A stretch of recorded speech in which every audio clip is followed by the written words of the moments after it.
Hello and welcome to episode number 266 of the TEW 2020 Challenge Run. This is going to be Monday Night Raw for July week 2, 2022, as we are now 12 days away from the start of our premium live event special weekend with King of the Ring and Evolution, and some of the cards are starting to take shape. Without any further ado, let's just jump straight into this show. We kick off with Miz TV.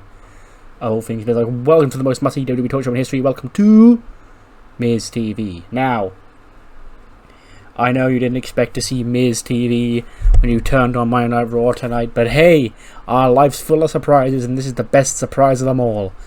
Unannounced Miz TV. Now, I guessed I could have invited, that idiot Slim Shanky and Titus World Records or whatever they call themselves, but I've got bigger fish to fry than Titus and Shanky. More importantly, I've got fish to fry with a superstar who's trying to make a name for himself on Monday Night Raw, and that is the man who will challenge Angel Garza for the Intercontinental Championship at King of the Ring. Ladies and gentlemen, give it up for Angelo Dawkins. Dawkins comes out, he's all hyped up, he's like, yeah, what's up, fam? He's like, don't call me fam, for one, and two, how are you not feeling the pressure, This is your first big opportunity. Montez Ford unfortunately went down with an injury, and you're using this time to step out of his shadow. He's like, listen, fam, Tez, he cheered me on from home, and he wanted me to do this. In fact, I texted him, I was like, hey, Tez, what am I going to do now you're not around? And he's like, Dawkins, go show the world that you're the future Intercontinental Champion. I'm going to do just that at King of the Ring when I defeat Angel Garza and become Intercontinental Champion, fam. And it's like, you're not worried that this whole thing about you going out on your own is going to end up with you not wanting to reunite the Street Profits and wanting to bring the smoke back once Montez Ford is healthy? Are you not concerned that this could be the end of your tag team? He's like, listen, fam, I see what you're doing here. You're trying to cause friction where there ain't any. I support Ted. Tez could go become WWE Champion all by himself. I'll become WWE Champion all by myself. We're family. There ain't no tension here, Miz. You're trying to stir and make a mountain out of a molehill, Miz. There's no issues here. It's like, but surely if you really do prove yourself as an elite caliber WWE superstar, you wouldn't want to give up. You wouldn't want to once again share that spotlight. Hey, look at me. I killed off plenty of dead weight in my day. John Morrison, Shanky, all these people, just to name a few, all those extras that I carried around with me.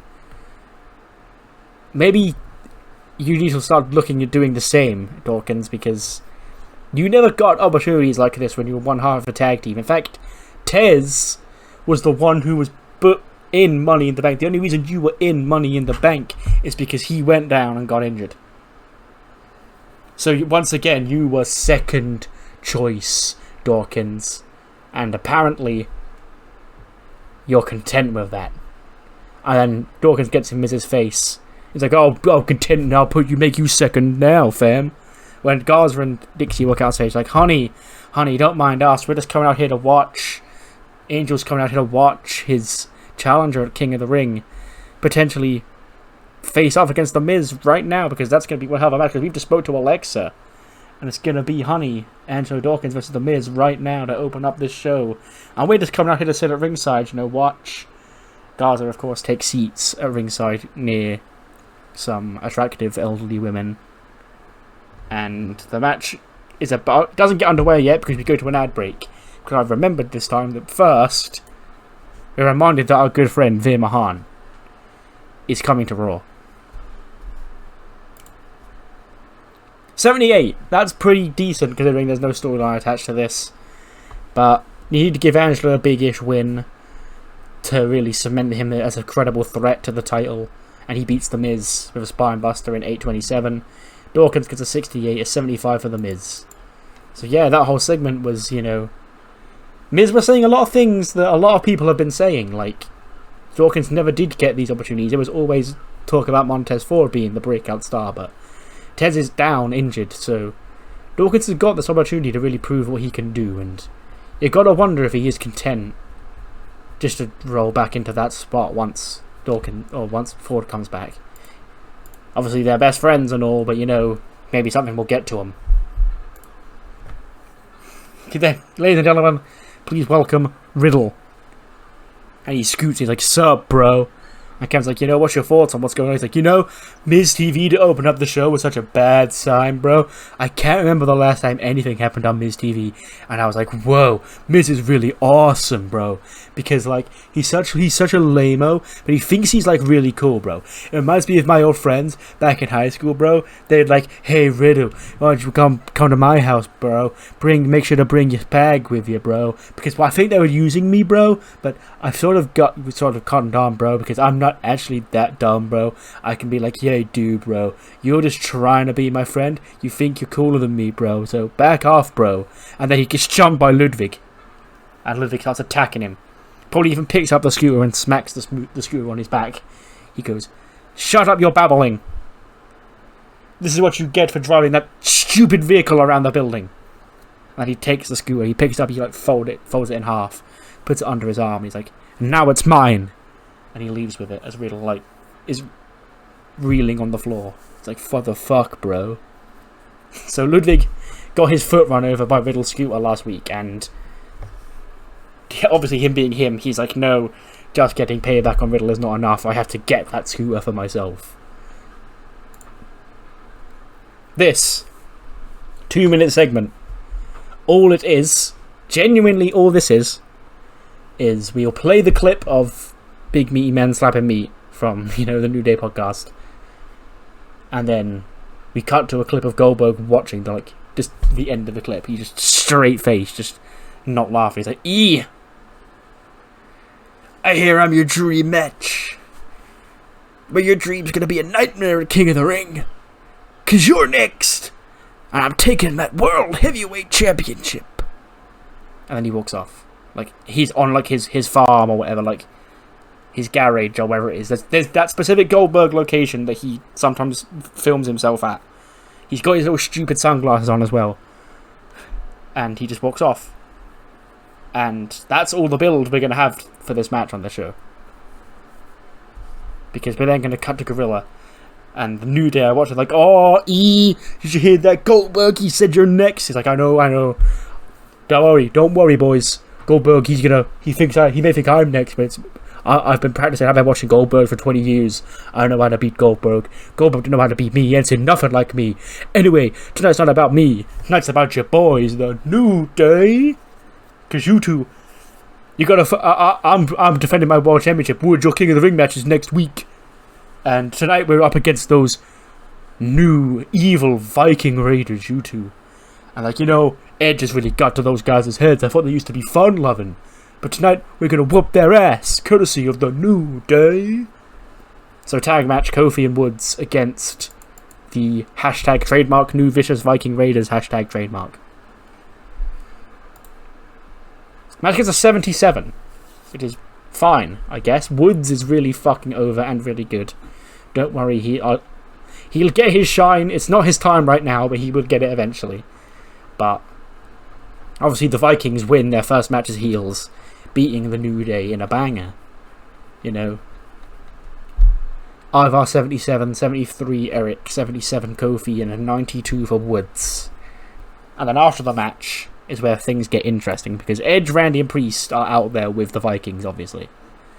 Watching on from Edge is in his chair on the stage, Randy and Priest next to him. And then the Vikings start assaulting Woods and Kofi after the match. When Edge slowly rises up from the chair, and him, Randy, and Priest also slowly just walk to the ring. And they're looking to begin a 5-on-2 assault, when obviously Big E runs out from the back. He's not happy with any of this. And he does big belly to bellies to Ivar, big belly to Eric. And he helps the New Day boys up.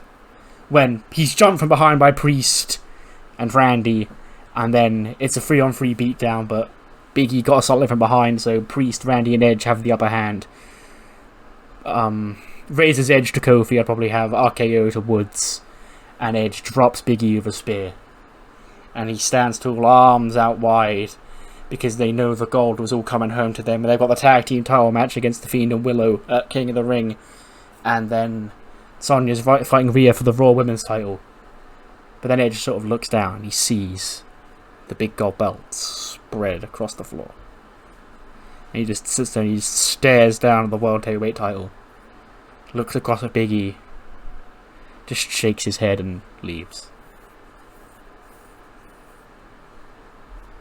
We then go to commercial. So, after that beatdown, and then we cut back, we get the recap of what happened, and then we see the boys walking through Gorilla, where the three ladies of the Grand Jury are waiting. Because it's going to be Scarlett and Julia against the Platinum Princesses up next. And Edge is just like, we did our job. Now it's you girls' turn. And then the song hits again, and these two go up for their tag match. Sonya's going to be out there ringside watching, but the match is going to be these two, Julia and Scarlett, against Ilja and Skylar. In a 70. The fact that this combination of people got a 70 shows how far we've come, ladies and gentlemen. But the job is not done. For the Platinum Princesses score a victory over Julia and Scarlett, Ilja rolls up Scarlett because Micah runs out and attacks Julia, which obviously distracts Scarlett, and Ilja rolls her up to score the win for the Platinum Princesses. 66 for Ilja, 67 for Skylar, 70 for Scarlett, and a 78 for Julia, who is the head and shoulders above in this match, which obviously pisses the girls off. So they then jump the Platinum Princesses, the same way the boys did with Woods and Kofi. 3-on-2 beatdown, and then Micah comes in, so it's 3-on-3. Asuka runs out to even the odds because she hates them because of Julia turning on her, and then Rhea comes out, and then the shit really kicks off because you've got Micah, Asuka, and Rhea against the three girls. Rhea clears house, probably boots Scarlett, boots Julia, then she's face to face with Rhea. Rhea tries to scavenge to the outside, but Rhea grabs her by the waistline, pulls her in, hits her with a riptide, and stands tall.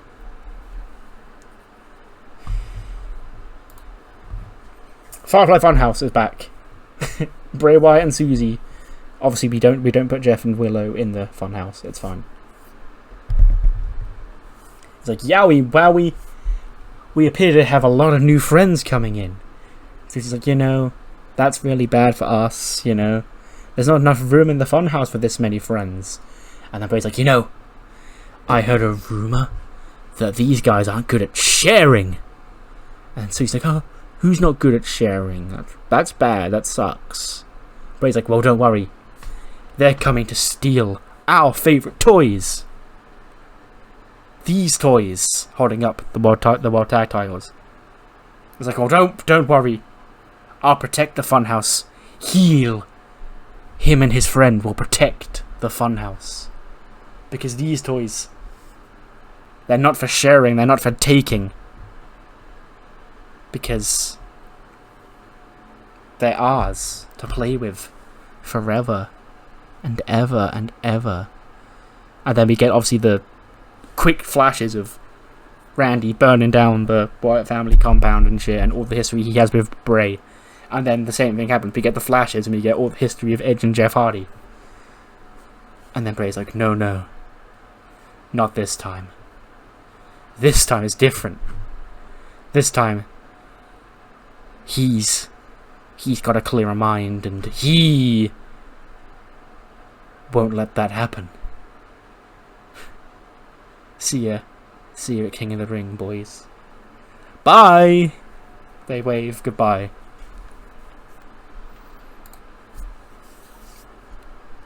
Backstage segment. The Regal Coalition are training in their locker room, like, yeah, that's right. Probably Walter's chopping Pete, and Pete's taking the chops. Because he's getting ready for his main event against Cody in King of the Ring. And they're practicing. Florence, Dragunov and Connors are there, but, limits. And it's just a training regime for the Regal Coalition, like the Blackpool Combat Club video he filmed, but with these guys instead. He's like, that's right, no room for failure. We've lost to Cody enough times. Tonight is the night we end the American nightmare once and for all. To what, let me get you saying amen. Like, amen, Mr. Regal. And Walter chops Pete, and Pete just takes it. He's like, bring me Cody, I'll kick his ass. And then when Regal thinks they're ready, they open the door to leave and bump into Path of the Dragon. And Zaya sort of like, Zergus gets in Walter's face and starts growling at him. And Walter's like, what are you gonna do, bruh? And Zaya puts her hand on Zergus. He's like, not now. Not now. These guys will end up crossing paths with them eventually. Because we have the same purpose on this roster.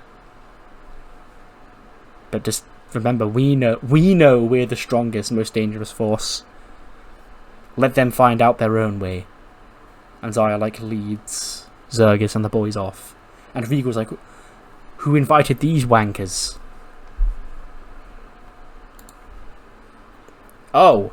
I really didn't think this match would be this good. Okay, that's fair enough. Because Liv not got the best psychology. And Tegan's is like 69, which isn't great, but is enough to like call in ring and shit. But the first person to punch their ticket to Evolution in the Queen's Crown is Liv Morgan. She defeats Tegan Nox of the Oblivion in 10:23 to earn her a spot in the Raw final, I guess. The overall semi-finals, but the Raw final. Liv with a 73, Tegan with a 77. And we now await next week's match to see who Liv Morgan will face off with in that final. It will either be Asuka or Alba Fire. But then after the match, Finn takes the microphone. And he's like, there you see, right there is the Balor Club in action at its very best. Liv Morgan, she was floundering on her own before we saved her. We brought her in and treated her like family, like she deserves to be treated. And now she's going to Evolution to become the Queen. And that will prove that the Balor Club is the top faction here on Monday Night Raw. And there ain't a damn thing anyone from William Regal, from Swerve, or even from Luchasaurus, or Zorgus even. And then he's like, shut your dumbass up. Listen here, Finn, because your girl got a couple of lucky wins in this tournament, that don't mean that you are the leader of the most dominant faction here on Monday Night Raw. See, William Regal and his boys, they caused us some problems last week, but that was Sami Zayn's issue to deal with. We thank Sami for stepping up, but he's not a member of the Hurt Business, and he's why the Hurt Business lost last week. But trust me, when it's just the Hurt Business on fair, level footing, we're the most dominant force here on Raw. And in fact, we're going to prove that right now by whipping your ass. Then Bronson Reed, Ronnie Hughes and Bobby storm their way to the ring. And we get Brawl, Ridge, Santos, Finn, Bobby, Ronnie and Bronson. So, Hurt Business are now getting themselves involved with Balor Club. Regal's gang are getting themselves involved with Path of the Dragon. And we still name dropped, Hit Row, they're still around. So, a lot of moving parts are forming here on this show. All of these factions just sort of hate each other right now. Speaking of Hit Row, this week they're not that bothered. Swerve, Top Dollar, Ashanti and B-Fab like, oh, that was fire, give us some more bars. And then Slim Shanky's there, he's got the microphone, he's like, oh, he starts dropping more Slim Shanky bars, he turns his cap backwards, he's like, yo, Slim Shanky, Titus World Records, let's go. And before you can start rapping, Truth walks like, sorry to interrupt, Kali, but Titus, how can you help me get my baby back? I'll join you if you help me get my baby back. And Titus like, oh, I thought you'd never ask, Truth. See, us here at Titus World Records, we're happy to have you on board. And so I was like, bruh, like, you do you, fam, but don't go stepping into the rap game, you see, because we've got that on lock. And then they sort of just leave, and Titus and Truth negotiate as we fade to black, and yeah, he's trying to get that 24/7 title back. Quick thing to note, I did a quick change to Swerve's name. He's now Swerve Scott. I always kind of felt like they would call him like just Swerve in WWE because, well, Top Dollar, B-Fab. But Swerve Scott, like he's Swerve Strickland, so Swerve Scott, that sounds better to me. Swerve Scott, Top Dollar, Ashanti the Adonis, B-Fab. Yeah. And Titus World Records having a good old time. We then see Cameron Grimes, but as much like his picture may lead you to believe, he's not having a good time. Because that goddamn mattress he bought, that super expensive one that Jiro promised was the right one, again he couldn't get a good night's sleep. He's like, I'm just so fucking tired, Kevin. I just want to sleep. But apparently I've got a match tonight. And Grimes, on his lack of sleep, is beaten by Kyle O'Reilly. 12-13 with the Brainbuster. 83 for Kyle, 70 for Grimes. And just a fair match between two baby faces. Kyle offers his hand out to Grimes after the match, and Grimes sort of like hesitantly accepts it because he knows his beef's not with Kyle, but he's just pissed off with the world of mattresses right now because his sleep is ruining his career. Honestly, like, he lost the IC title and he's been losing ever since because he's been too damn tired to wrestle.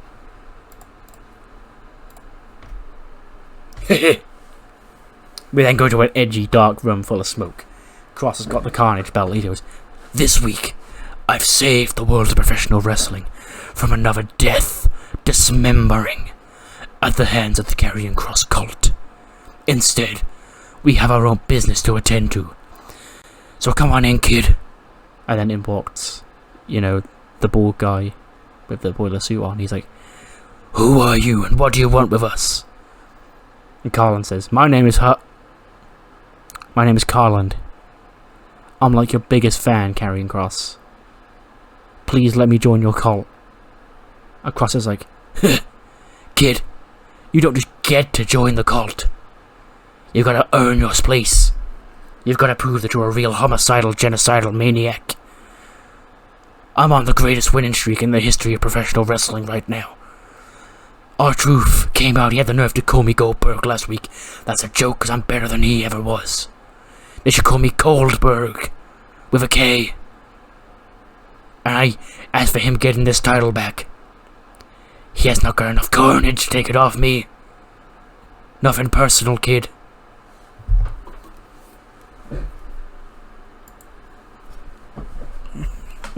And then the greatest juxtaposition from that is, actually no, it's really not even that much, because we've got Karrion Kross in like a dark smoky room. That's where he cuts his promos. So then they all just walk off, and then we see the smoke rise up, and I've actually used that as a cool transition. Like, the smoke fills the entire screen, but then when it fades away we get a shot of like a spooky castle, and then the camera will pull back to reveal that we are now watching this week's installment of My Wrestling Academia. And Sensei's like, "Okay guys, on my signal, we sneak through the castle." We don't know like what awaits us beyond that big door, so there could be traps and all sorts. This guy seems like he knows his shit, so be careful once you get in there. Try not to cause too much attention to yourself.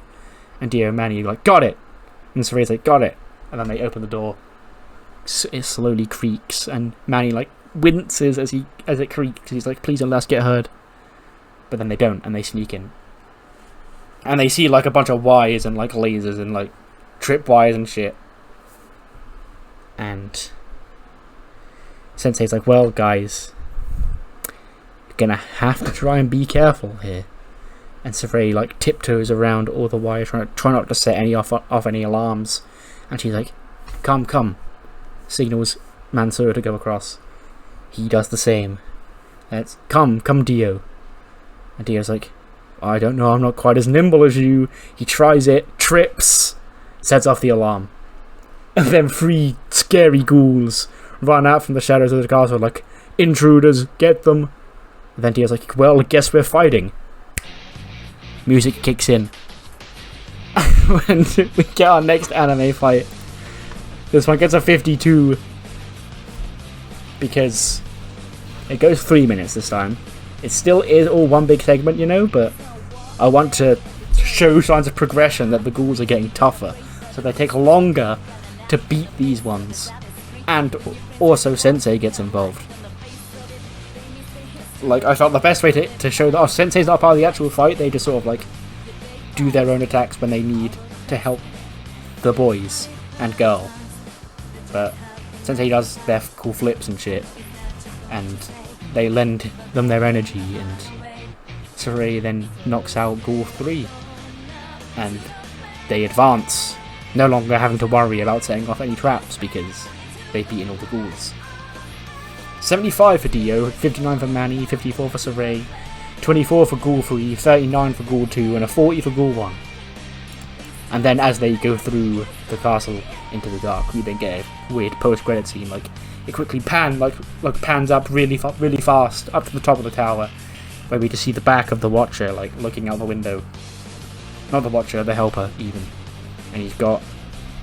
this mysteriously gendered person has got 2 people either side of them, and then a smaller one in the back.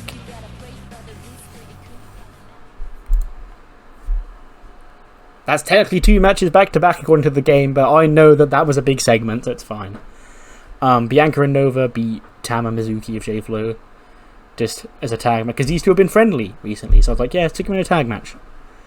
Bianca pins Cam with a KOD. For the next month, this will probably just be all the J-Flow guys are up to, because Maki's out with a minor staph infection. And if they haven't got their lead singer, what are a bunch of backup singers going to do?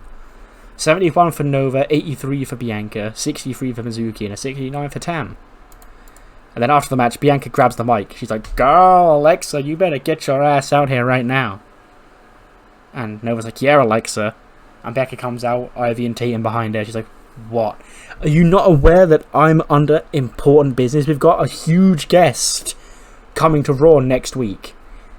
Like, I'm sure you remember Bianca. I was on the phone to him last week, and I've got to get everything ready. I've got a moment of bliss. Like, I'm going to introduce them on moment of bliss and all this shit. I've got to make sure everything goes right, because we can't embarrass the major celebrity that's coming here next week. But that would include you two, you know, keeping my name out of your mouth next week. And Bianca goes, girl, look. I was off for a month because you suspended me for no gosh damn reason. I'll happily not show up next week. Me and Nova will stay at home. And Alexa's like, great. Because he goes, on one condition. And Alexa's like, what is that?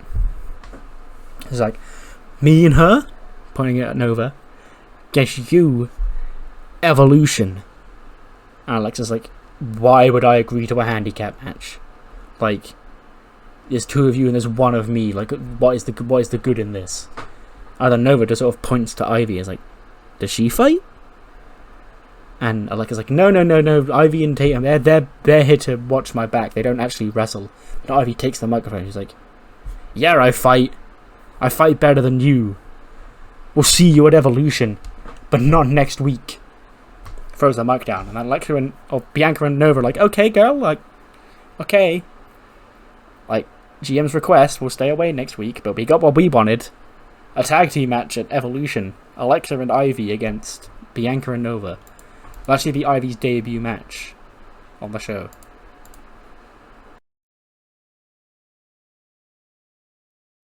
However, as I am sure you are aware by now, there is more than one royal family in the sport of pro wrestling.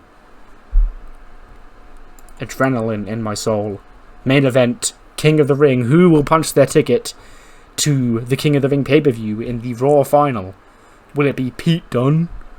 Or will it be the American Nightmare? In a 95 rated match. You're gosh darn right. You know who's dubbing. Crossroads plants Pete after 21 minutes and 35 seconds in a barn burner main event. Cody's going to King of the Ring. He's in the Raw final. He'll face either Xavier Woods or Finn Balor in the Raw final of King of the Ring. He gets an 86 and Pete gets a 93. And we close the show. Cody celebrating his place in the Raw final of King of the Ring. 92 rated overall show. Really good. And I thought the show was... I could see looking at my timer, it's only taking me 29 minutes, which is actually like not a lot for how long it normally takes me to get through Raw. But it's fine. This was a really fun show. A lot of things have been planted for King of the Ring Evolution and beyond tonight. Like, there was a lot of things I was like, I don't know how I'm going to end up building that have just fallen into my lap. And I'm like, yeah, that's cool. That's easy. So I'm now more confident about the summer months and how awesome they're going to be. But first, Heat. We start Heat with, a match that's looking very bizarre on the surface of things. But I'll explain the purpose of this match once at the end. So, the team of Elektra Lopez and Silvana Lucas defeat Roxanne Perez and Fallon Henley in 10:29. Silvana pins Fallon with a smooth palm strike. 42 for Elektra, 39 for Silvana, 48 for Roxanne, and 35 for Fallon. So, you're looking at this like, what the fuck is this? Who are these people? Well, you'll probably know most of them other than Silvana, who's not a real person. But what it is since Evolution is the next pay-per-view, premium live event, as has become tradition on Evolution, every single Evolution pay-per-view I've done, and plus the one they did in real life, has featured an NXT Women's Championship match. The real life one was Kairi and Shayna. Then I did Naomi and Mercedes, and then there was another one in 2020, but I can't remember who the champion was then. Oh, Rhea versus Tegan, yeah. So this is going to be the fatal 4-way for the women's title. Silvana Lucas, the Regen here, is actually the current champion, and I just picked who I would deem 3 of the top women still down there. And like this could be the fatal 4-way for the NXT women's title at Evolution. Mark your calendars. 63 rated match. I believe this may well be Ember Moon's final match in the company. So she's doing one last favour for me. She's putting on a decent showing as well by putting over Florence here. Florence gets the win, 7:52 by pinfall. 50 for Florence, 72 for Ember. And yeah, Florence with another win. She's now 2-0 in her WWE career. Quick segment. Since they weren't on Raw, because most of their shit's going to happen on SmackDown going forward. But it's Heat, so all brands are on here. Charlotte and Jordan just got a promo on Cora picking Bayley. She's like, you picked somebody who wasn't even your friend to be your partner, woo. You are dumb. Dumb little girl. I'm going to make you regret that, woo. And we're coming over to your show on Friday, woo. 58. This is a test for not only Toxic Attraction, but also this team here. But Gigi, Mandy, and JC beat the team of Aisling McPhee, who is Aether Valkyrie, Iona Webb, who is Isla Dawn, and Blair Davenport, who is Bea Priestley.